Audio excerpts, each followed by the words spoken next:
You are listening to the Wealth Without Bay Street podcast, a Canadian guide to building dependable wealth. Join your hosts, Richard Canfield and Jason Lowe, as they unlock the secrets to creating financial peace of mind in an uncertain world. Discover the strategies and mindsets to a financial future that you can bank on.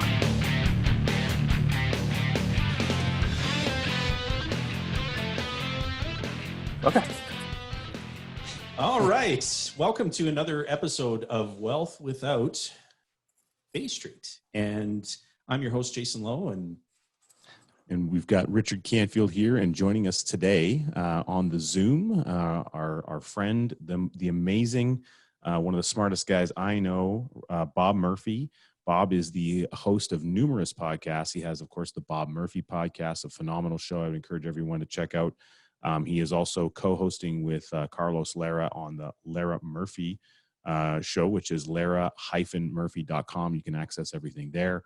Bob is the author of and co-author of numerous works, including The Case for IBC, How Privatized Banking Really Works, and Bob is the co-director of the Nelson Nash Institute, and we are so stoked and excited to have you with us today, Bob. Glad to be here. Well, where should we begin? I think one of the things that we wanted to invite Bob to share was the book, The Case for IBC. So we would recommend to all of our listeners, this is a book that you should absolutely add to your library. It's a terrific read. And we wanted to know, Bob, if you could share with us the inspiration in co-authoring the book with Carlos Lara and with the late R. Nelson Nash. And so maybe share with listeners, what was the inspiration for writing The Case for IBC? Sure thing. So as you guys certainly know, and presumably your listeners as well, Nelson wrote Becoming Your Own Banker, which introduced the world to the concept of IBC, the infinite banking concept. And Carlos Lara was the person who had introduced me to Nelson's ideas. And it took me a bit, but I finally realized, oh yeah, this makes sense.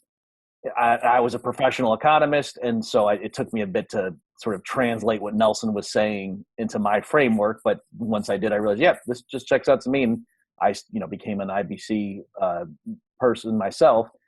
And Carlos had shown me that what Nelson's ideas implied and what I was doing with the so-called Austrian school economists, because we were going around the country giving talks about the Federal Reserve at the time, QE and all that stuff, and we were very concerned about the future.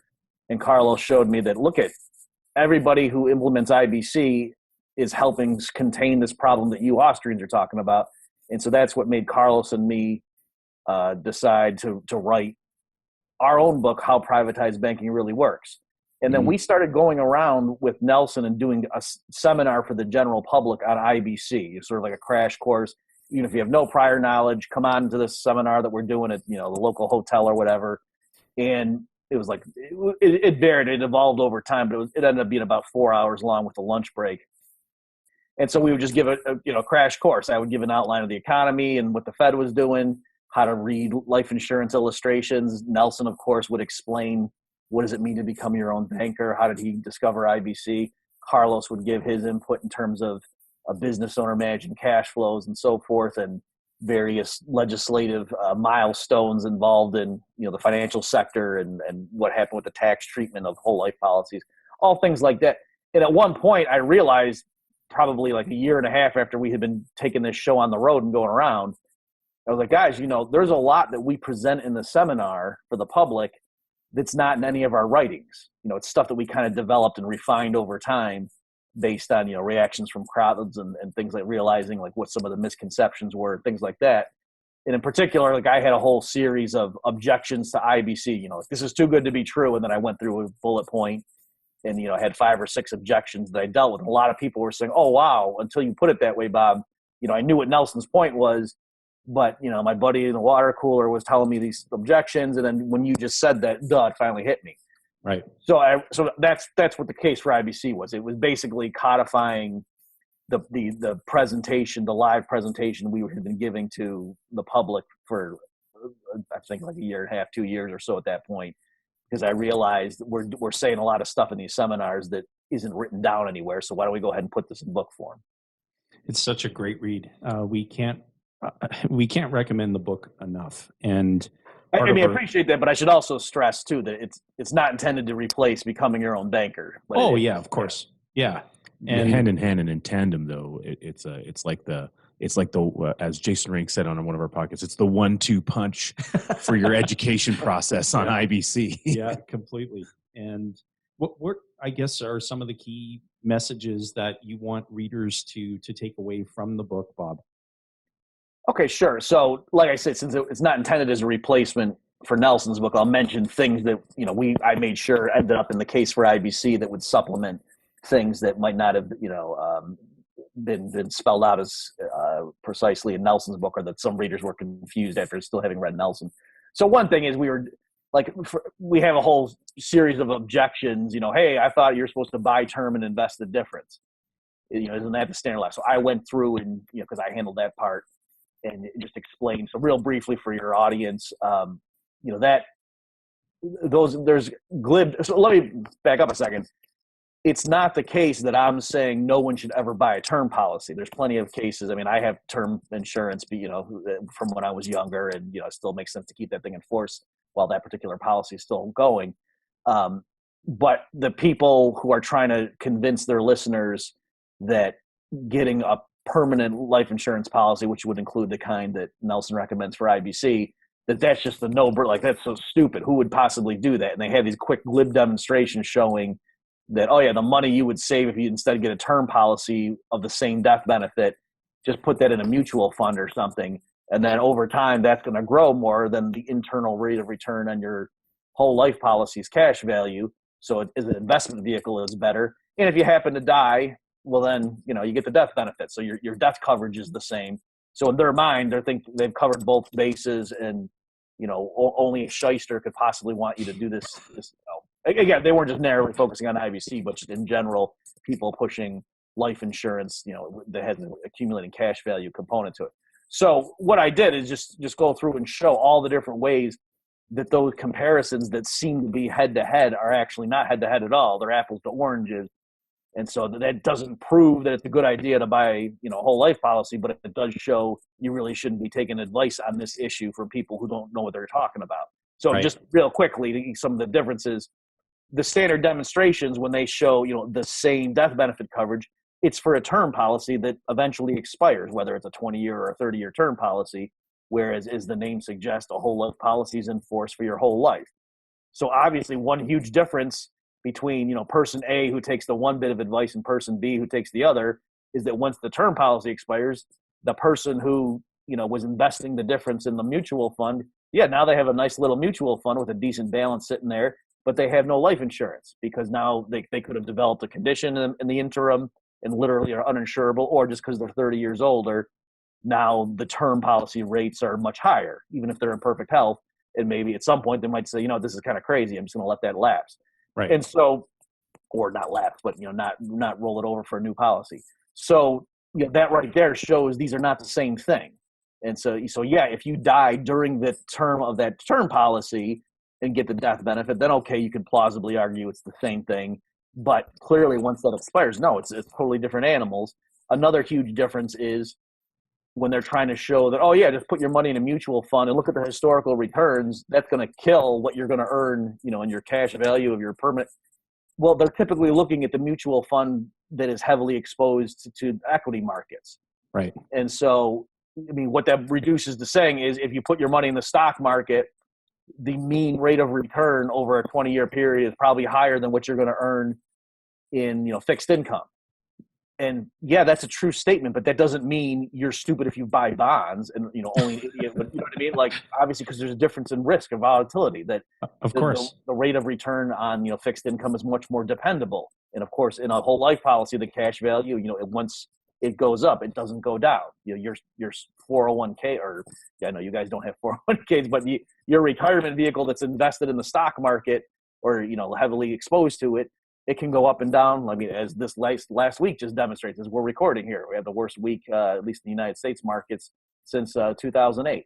So again, so that doesn't prove that the one is better than the other, but these glib comparisons to say, you make more money this way and you got the same death benefit, those are clearly just false statements. And it's alarming that people with such reputations are able to apparently make these demonstrations and get away with it. Well, the one thing that Nelson added to what you were describing here, Bob, in his book, Becoming Your Own Banker, is he really helped us to understand that this is a process.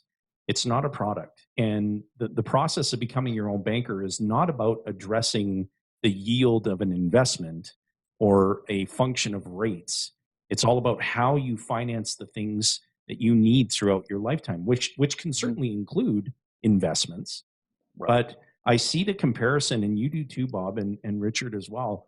So often in discussion, when someone is first exposed to the process with the abundance of information that's out there on YouTube, on Facebook, Instagram, on social media in general, the conversation so quickly leans into product because we believe that that is the conversation that's going on in the prospect's mind, that somehow they're so focused on the product and comparing it to every other product that's out there.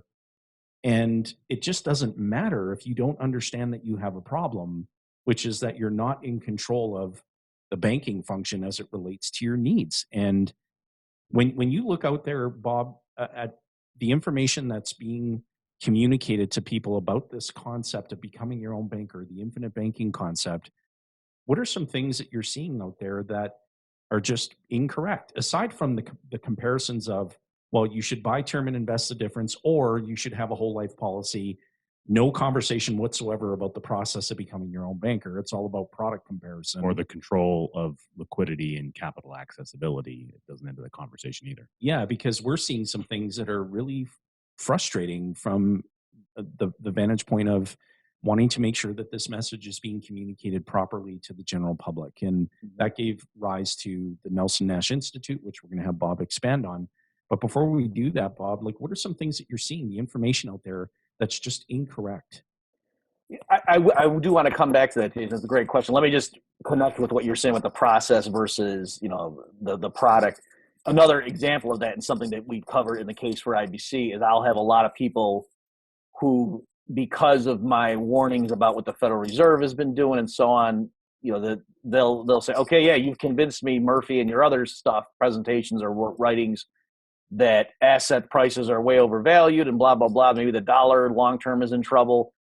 So, why would I want to be in a dollar-denominated asset? Why wouldn't I just go buy gold or Bitcoin if they're more savvy in terms of computer stuff? So, there again, that I think you're right, Jason. The mistake they're making is they take me to be saying, oh, Nelson Nash says of all the different assets out there, you should invest more in whole life insurance as an asset class rather than real estate or stocks or bond. And no, that's not what he's saying. Right. He's not saying invest in life insurance. He's saying, have this be the headquarters, like your money flows through this vehicle, if you will, so that then you're in a much better position to make whatever investment decisions you want to make. So, for example, if you are worried about I'm speaking to a U.S. audience primarily, so I say to them, if you're worried about the U.S. dollar crashing sometime in the near future and you want to have a bunch of gold, well, if you've been practicing IBC, your hands aren't tied. No, you have a nice big cash value that you can take a policy loan against and go buy some gold coins. Whereas if you've been putting your money in your 401k, like the gurus say, you wouldn't be able to do that except with a penalty. Right. And so it's not that, IBC is closing doors and preventing you from getting into gold if you think that, gold, that then price inflation is going to blow up. No, you'd be glad you had been doing IBC. That'll put you in the position to do it. So yeah, there is that disconnect where people, I think, sometimes believe we're just saying you ought to invest more in life insurance, give this thing a shot. Incidentally, the more you learn, or the more I learn about whole life insurance as a product, the more I'm like, this thing is a pretty robust little vehicle, even if you didn't know about IBC. So, it's not that we're saying it's a bad thing, but it's just that you're really, Nelson's saying so much more. It's just taking control of the banking function is what he's talking about. And it just so happens that this dividend-paying whole life policy is, or a system of such policies, is a really great way or a platform to implement that on. But it's not about life insurance. It's about, taking control of the banking function. Definitely. Okay, so then back to you had asked, were there ways that sometimes people are trying to market or get across the virtues of IBC to the public. So part of the problem is, and I recognize this why this happens, that there's lots of different organizations with different names, and they have to, because you're trying to sell something, and you got to stand out from the crowd. And so I understand it, but then it puts someone like me, and I'm sure you guys get these questions too, where someone will say, "Oh, I see you're talking about this. I read this book from this person over here. Is that the same thing?" Right. Typically it's like in the same ballpark, but it's so there's this problem of, am I going to be now endorsing everyone who writes on this stuff? Well, I can't, because I don't know what, I'm not going to be responsible. So the function of what we were doing with the Nelson Nash Institute is to try to provide a standard, and just to say, look, we're not saying other people who do this are wrong, but we're just saying, this is the kind of thing we're controlling our message and trying to give good information to the public about how this works.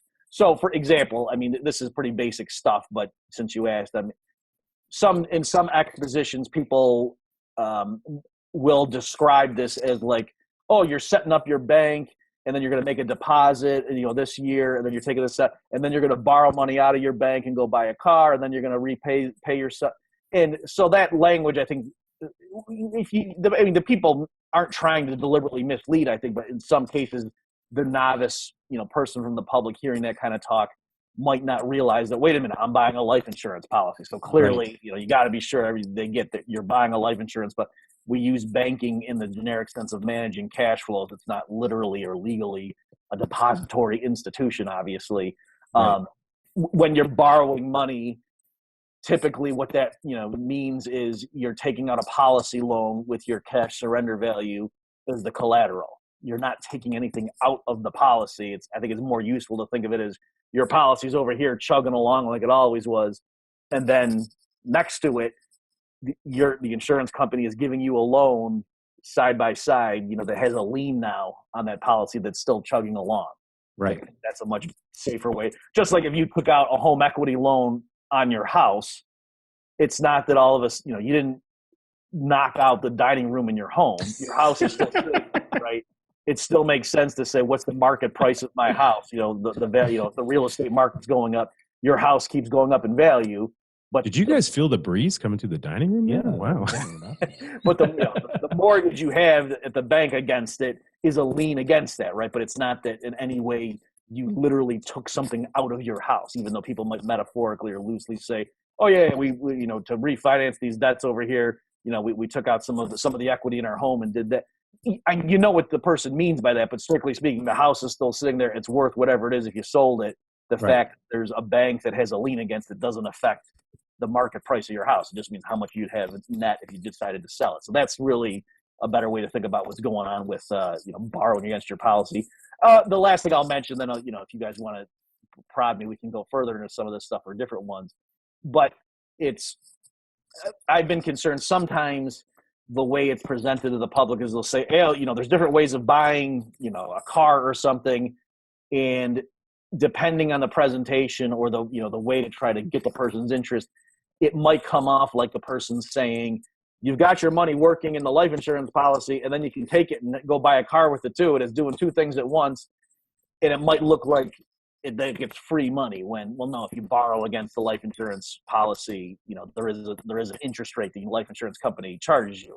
So that's Right. still a good thing to do, and that's the whole essence of IBC is you're buying stuff by with your own money in a sense, rather than going to a total third party outsider and borrowing there. But again, some of the expositions I think might lead people, the public, to misunderstand, and then if someone who is a critic showed them, well, no, but keep account of the fact that you got this loan now that's rolling over with interest. I'm concerned some people might have thought that or not realize that was the deal. Yeah, I guess one last thing too is there is a confusion the public sometimes has about like looking at reading illustrations, and I think some people believe if you were to die, you get the death benefit and the cash value. Right. And because of that misunderstanding, some critics then say, "Oh no, the life insurance company keeps your cash value." Ha ha, And so when you understand what the cash value is, that's a complete, non sequitur. That's that last analogy here. Just going back to the house thing is, that would be like saying if you were paying off your 30-year mortgage and then finally made the last payment, and you said, "Okay," and let's say your house is worth $300,000, And so then the bank teller says, okay, your mortgage is totally paid off. The house is yours, free and clear. Here's the deed. And you're like, great. And where's my check for $300,000? The bank teller was like, what are you talking about? I go, yeah, because my CPA just told me. I checked this morning and said, now I have $300,000 in equity in my house. And so, yeah, here's the deed. Okay, because I paid the loan off, the mortgage off, but I want you to give me my equity too. I mean, the person was like, no. When the accountant said you were building equity in your house, they meant the market value, and then the lien against it was shrinking. So the equity, so that's kind of what I mean, again, it's not a perfect analogy, but that's your growing cash value is reflecting the fact that in a sense, it's like the lien against your policy shrinking. So you're just getting more of that, it's anticipating that future death benefit. All right. So a lot of complications in there, but I'm saying that the idea, someone saying the life insurance company keeps your cash value and only gives you the death benefit when you die, that would be as goofy as saying the bank keeps your equity and only gives you the deed to your house when you pay the mortgage off. But yet, because people don't really get what's going on with cash value, that's a more abstract thing than, how much do you owe the bank on your house. That's why that fallacy sometimes can survive.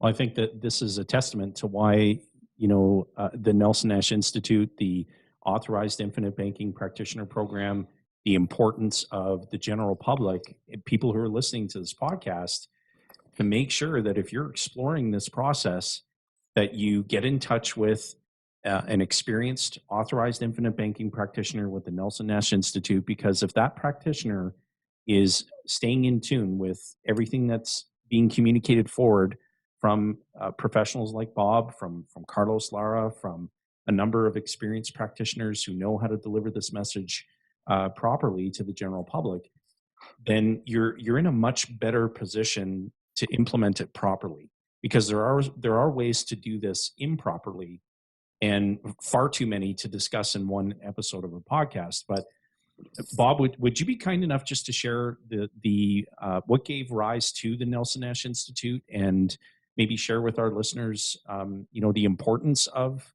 working with a good practitioner? And also, just to tie into that, Nelson was a passionate Austrian, studied Austrian economics for over, I think it was almost 60 years by the time that he passed here.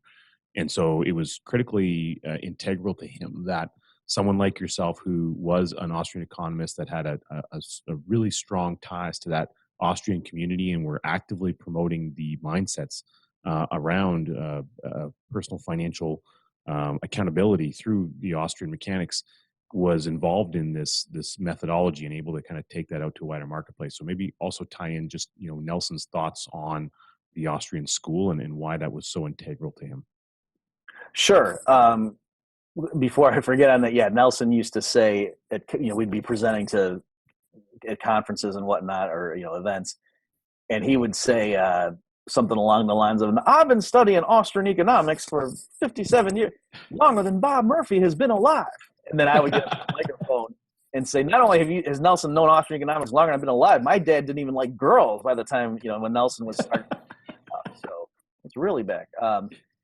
So let me also mention too, before I forget the train of thought, that just to reiterate what you guys, and I know you guys, especially in your operations, are really good about, working with clients and educating them and just, making sure, hey, we're not even going to go down this path until we know you've read the material.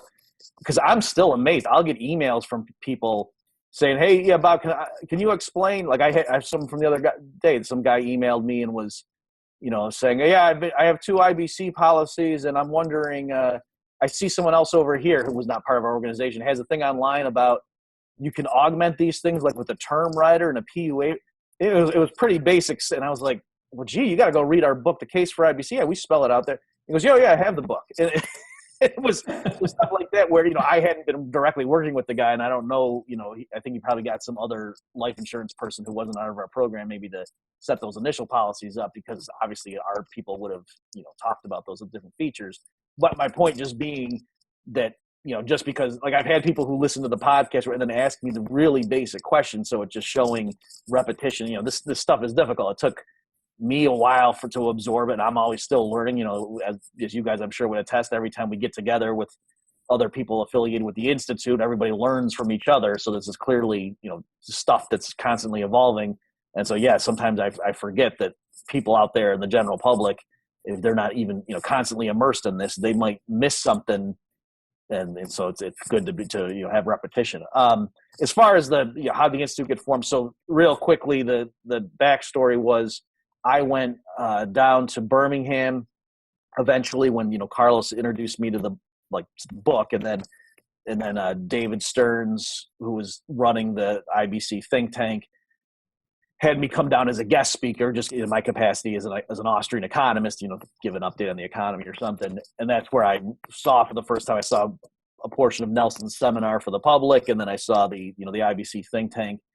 And then as I mentioned, Carlos and I wrote a book called How Privatized Banking Really Works, which tried to sort of unite the Austrian school, its views on money and banking, the business cycle, with Nelson's views on using life insurance policies to become your own banker, and just show the affinity between those two things. And so Carlos and I then were going around getting invited by financial professionals to give talks to local groups they would assemble of either their clients or prospects. And so we'd be up there saying what I still think very correct things, but then we'd go get on a plane and go back home, and we'd realize presumably the reason this person hired us to come out here is that's going to make the people he's talking to, and some of whom he got to show up at this event, they're probably more willing now to go ahead and pull the trigger on whatever they've been discussing. And so since we didn't, in the beginning, we knew everybody personally, and we could rely on Nelson and David to just, they'd say, oh yeah, I know that guy, he's a good guy. But we realized at some point, we're going to have people we don't know asking us, and how do we deal with that?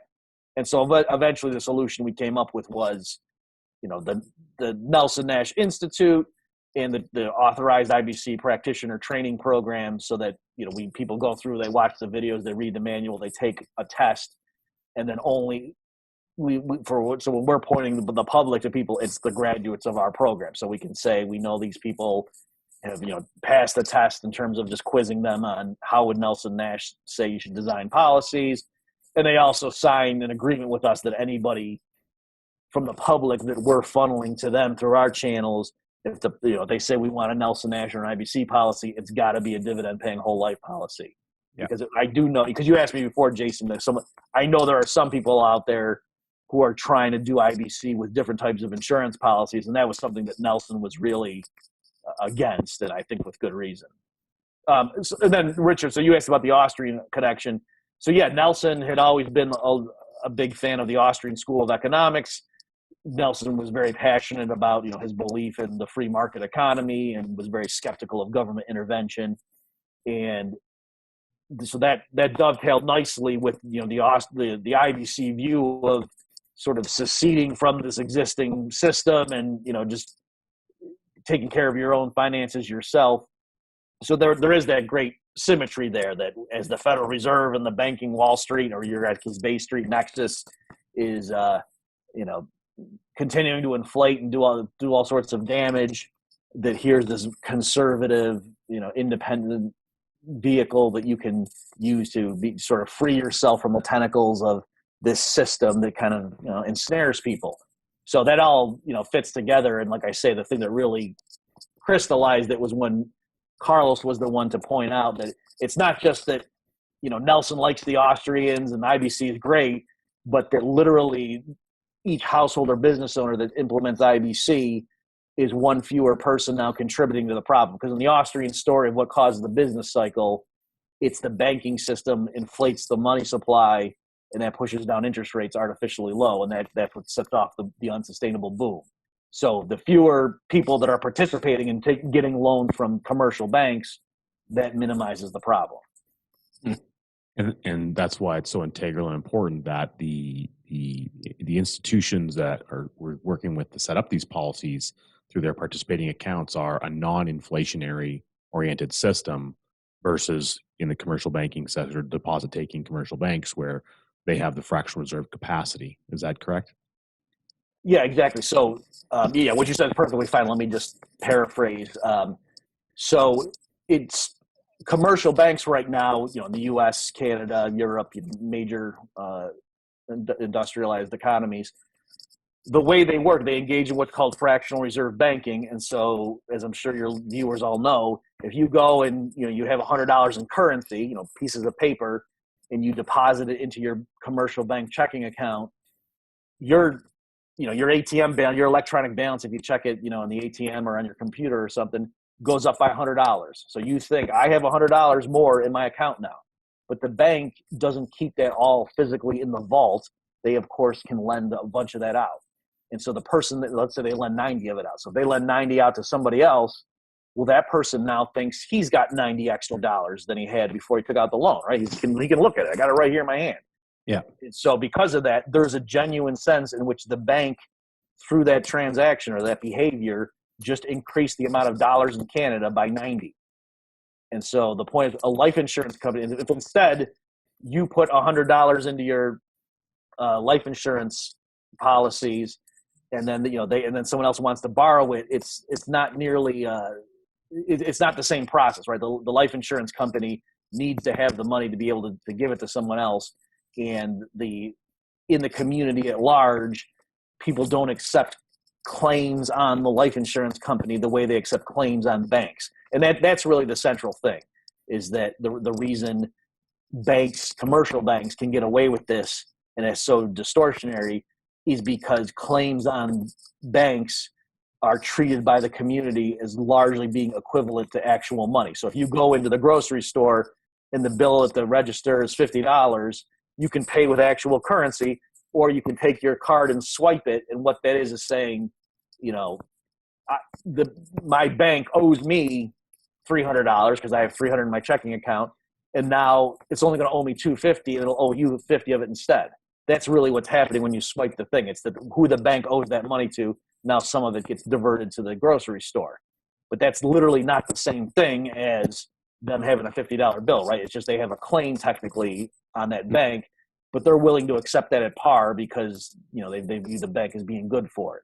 So that's really the issue, and that's why if the banks expand loans, in a sense, the community has more money now, and that can push up prices. Whereas life insurance companies, it's not that you can just go into the grocery store and say, okay, well, right now the life insurance company says I have $100,000 in my cash value, but let me just swipe this card and now I'll have $99,950 and you can have 50.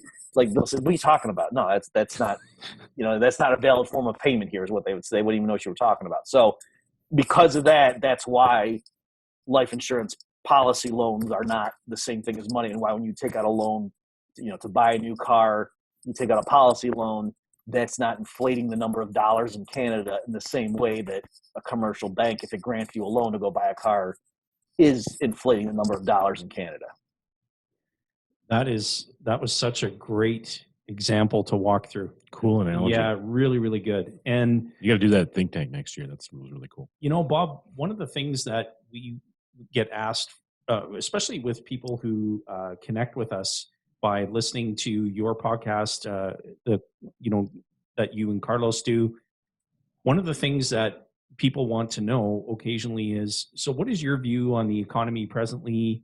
We just, of course, are experiencing a lot of upheaval in the markets because of the coronavirus, and these are things that are not exposing policy owners to danger. But what are you seeing in the banking sector that's transpired since the last financial crisis? What are the dangers there that people need to be aware of? Well, sure. So that's a broad question. Let me just give some answers, and we can take this whatever direction you guys want. So as you know, I've been warning that I think asset prices. So I have a U.S. focus because that's where I live, and I have more, the data's at my fingertips more. But I think a lot of what I would say qualitatively would apply to Canada and many European countries as well. That since the financial crisis of 2008, the U.S. Federal Reserve and other major central banks, their response was just to pump in more money. And not just generically, but they were also even buying assets, so-called toxic mortgage or toxic assets, the mortgage-backed securities and so on. And so that really distorted markets. The firms that had made really bad decisions during the housing bubble years should have been allowed to fail, and that would have been their punishment. And it's not just because we're school marms and we want to punish the naughty children, but because that's that's how a market economy is supposed to work, right? That, you leave it open so speculative entrepreneurs, if they see the potential for a big gain, they can take a risk. But if it blows up in their face, they need to suffer the consequences. Otherwise, that's going to encourage irresponsible risk taking. That's the way you balance risk and or reward and risk. Okay, so that was a problem, and that I think set the world economy, the major economies, up for another crash. And so and especially with the yield curve inversion that happened last August, that's a standard signal. That's not just an Austrian thing. Like, many commentators agree that since World War II, every time the yield curve has inverted the way it did, a recession has followed within, 18 months, let's say. So, but based on that, I had thought, I gave that presentation, you guys saw the thing saying I thought a recession was going to start this summer. And then, that typically means stock prices start falling beforehand as investors see that coming. So the fact that we're having this big drop, so as we're recording this, we just had in the U.S. market the worst week since 2008. I don't remember the exact number, but I think it's down like 13% in a week. And so, I was expecting things like that anyway. So I think part of it is the coronavirus sort of gave traders an excuse to sell, right? In other words, I think that and a lot of people are saying, geez, this seems like a really big sell-off just because of the virus and the impact it might have on production and, supply chains. And I would agree with that I think what happens when you're in a bubble, the higher it gets, more and more people start saying, okay, this is unsustainable. But it's the kind of thing like, well, yeah, but you don't want to miss the gains if it keeps going up, right? So the definition of a bubble, or when does the bubble end? It ends when it ends. Once it starts falling, then everyone's going to say, yeah, what were we thinking? And that's totally what happened with the housing market. I don't know how bad it was in Canada, but in the United States, certainly, like people on financial shows like CNBC and whatever, somebody would mention that, hey, the housing market seems overvalued. I think it's going to be a sharp correction. And they would literally be laughed at. They were just saying, no, we think you're right. They would laugh at the guy, and what he was saying ended up being totally correct. Yep. So I think that's a situation with equity price, also with treasuries, being the yields being so low, even though under the Obama administration and Trump administrations, they're just piling on the debt, the level that the U.S. hasn't seen since World War II. And the fact this is happening in peacetime and now with a decent economy is just mind-boggling. So I think there's a lot of fundamentals showing why U.S. markets in particular, but also the Canadian market, I think by extension, was very fragile and vulnerable to a big drop. And like you said, Jason, so this is all the more reason for people who are considering IBC to accelerate their consideration. So to be clear, IBC makes sense whether the future looks great or horrifying. You should always become your own banker. That's never a bad idea. But if the future is bleak, and especially if you're somebody who's right now plowing everything into conventional equity markets because you've been told, oh yeah, the gurus just say buy and hold, don't time the market, you can't know when something's coming. Well, there's a growing number of people that are saying that this market is really fundamentally overvalued.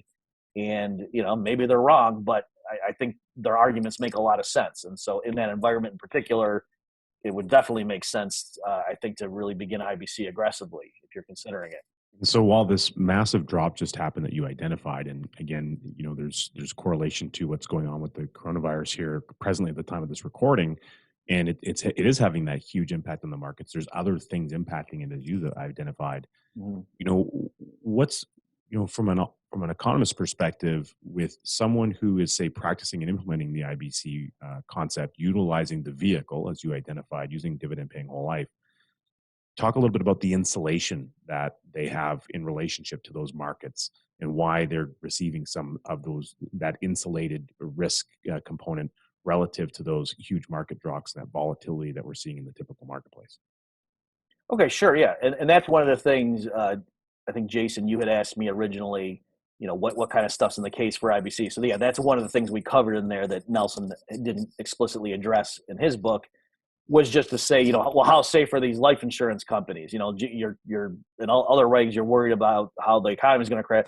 Okay, so if I get a bunch of my wealth in cash value life insurance, and then all the life insurance companies go bust, right? So obviously, if the earth opens up and buildings are falling in and whatever, the meteor strike, I can't rule out extreme scenarios, but in terms of just pretty bad financial crashes, the life insurance sector is remarkably robust. And the famous historical analogies or illustrations of that in the 30s, again, I'm speaking for the U.S. experience. The Canadian system, by the way, you guys didn't have systematic commercial bank failures, among other reasons, and what people like Milton Friedman would say is because your government allowed for what's called branch banking, a lot of syllables there, whereas in the U.S. they had a lot of prohibitions on that. So it was like, the local banks servicing farmers in one area, they couldn't be linked in terms of bank branches that were 7 states away. And so that's why, like, if there was a bad harvest, all the banks that had mortgages based on those farms in that region might go down. And so that was part of the reason that during the 1930s in the U.S. you had thousands of banks fail. But because our system was more vulnerable because of silly government regulations on what the commercial banks could do. But in any event, you saw, like I say, thousands of commercial banks went down in the early 30s, and people turned to their life insurance policies, and they were made whole there. So that's just an example showing in the real world, when there's a massive catastrophe financially, the life insurance companies were more resilient, not just compared to like Wall Street stocks, but even compared to the banking system. Beyond that, I mean, in the case for IBC, we just show the asset distribution. So what ends up happening is when you send your premium payments into the life insurance company, of course, they don't just put it in the vault as currency. They go and buy assets with it, and those grow over time. And that's how they, match their liabilities to their assets to make sure when people die, they can make the death benefit claims. And that growing portfolio of assets is also the means with which they can afford to then, have growing cash surrender values to all the policyholders who have those types of policies in force. So the question then is, okay, in a bad economy, what kind of assets do life insurance companies have? And they typically have pretty safe stuff, right? And we have the specifics, at least as of the latest numbers when we published the book in the case for IBC. But it's a lot of fixed income things, fairly conservative bonds, or even some other assets that are still fairly conservative. So it's, again, a matter of degree, but certainly it depends what you're comparing it to. But the life insurance sector is pretty robust, and the people making those investments are fairly conservative. I mean, the fundamental thing is life insurance companies, they want to be boring, right? You're not that's the virtue, right? You're not investing in life insurance to get that great quarterly return in the prospective. You know what I'm saying? That's what you invest in a hedge fund for. Life insurance is supposed to be boring. The whole point is they're saying, their business model is to say, you give us premium payments and you can just relax and know that if you happen to die next week, your estate or your widow or whatever is getting this big check. You don't have to worry about, oh, gee, did we invest in the right thing? That's the idea. So they're by design, they're very conservative because they're not trying to impress investors with a high rate of return in terms of their asset portfolio. Well, I would add to that and say that our belief is that life insurance companies, in particular, mutual life carriers, are some of the most financially solvent institutions on the globe. Mm-hmm. And Nelson would share that your money must reside somewhere. And when someone is looking at investing money in stocks, and Nelson would share that, the stockbroker or the analyst would have an opinion on whether you should buy, hold, sell. Right. And the actuary is referencing data based on millions of pre-screened insured lives. And he would ask a question to help you rethink your thinking. He would ask, who do you think has the better data? Mm-hmm. And so when you can store capital inside of a life insurance company and you have a unilateral binding contract and 100% of the risk is shifted to the insurance company away from the policy holder, and the insurance company can't encroach on the value of that contract because they don't own it, they're only administering it, and you're shielding capital from tax risk and investment risk and market risk and liquidity risk, and the list goes on and on. How much capital do you want residing there? Yeah. As much as possible, I would argue. Because when markets change and shift, and they always do. Right. Doesn't matter if it's what the market is. It's the bond market, it's the real estate market, it's the stock market, it's the precious metals marketplace. Any of those, it doesn't make a difference. Opportunities are going to present themselves, and opportunities look different, as our friend Ryan Grigg says, to those who are undercapitalized, don't have access to liquidity and control over a large pool of financial value and capital, right? And those that are overcapitalized, they have access to a large pile of financial value and capital. Well, and you assess opportunity differently when you have ready access capital, but opportunity will most certainly track you down. Bob, was there anything else that you wanted to add to? And again, we're emphasizing the case for IBC, but the book titled "How Privatized Banking Really Works" is also available from our bookstore.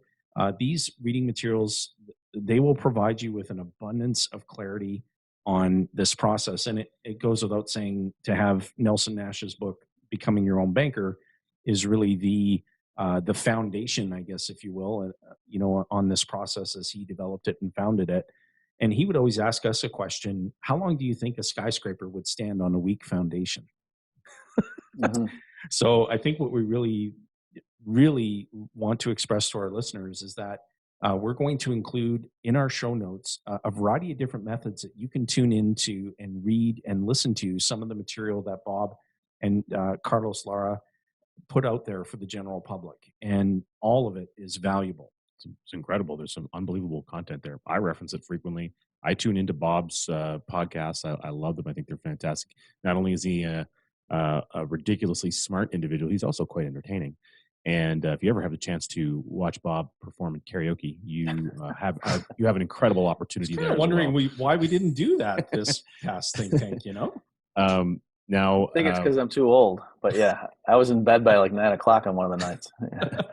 Right. So with that in mind, to close out our show, I think, Jason, I'd like to maybe have you walk Bob through our final question, and we'll capture his interesting take on that. Yeah, thank you, Richard. And Bob, it was such a pleasure to have you on the show. We'd love to have you back, and we just know that our listeners are going to love it. Please rate, review this episode, and share it with others who you think would benefit from the gift of the knowledge that's been communicated here today. And we always end our podcast with a specific question, but we preface it with that, not all heroes wear capes. And so you might not think of yourself as a hero per se, Bob, but every time you create value for other people, you're benefiting them and making life easier or better for them in some way. And so our question to you is, who do you want to be a hero to? Well, that's a great question, and I appreciate all the kind things you guys said there. What I try to do, I was looking, because I do a lot of different things, and I was trying to go through like what is the common element in it. What I really try to do is explain things to people so that they can really understand it. So it's not even that I'm trying to get them to agree with whatever my take on it is, but I know there's a lot of complicated things. certainly my background's in economics and the financial sector, life insurance, and so on. So that stuff that might have taken me a while to learn, and then finally, when it clicks, and then I realize that, okay, now I see it really clearly, and then I try to figure out how can I save other people time? Like, how can I get them to this clarity that it took me 2 years to get to? Is there a way I can come up with an easier way to explain it so that they don't have to go through and read all the stuff I just did? Like, can I get them, to that understanding more quickly? So that's what I try to do for people, just to give them clarity and to save them time, because I know not everybody has the time to devote to reading, Federal Reserve minutes and so forth. Well, on that note, Bob, thank you again so much. We're very grateful to you, and thank you for committing some of your time from your busy schedule to join us today. And we do look forward to having you back again real soon. Thanks for having me, guys. It was a pleasure. Thanks for all you do. Thanks for listening to the Wealth Without Bay Street podcast, where your wealth matters. Be sure to check out our social media channels for more great content. Hit subscribe on your favorite podcast player, and be sure to rate the show. We definitely appreciate it. And don't forget to share this episode with someone you care about. Join us on the next episode, where we continue to uncover the financial tools, strategies, and the mindsets that maximize your wealth.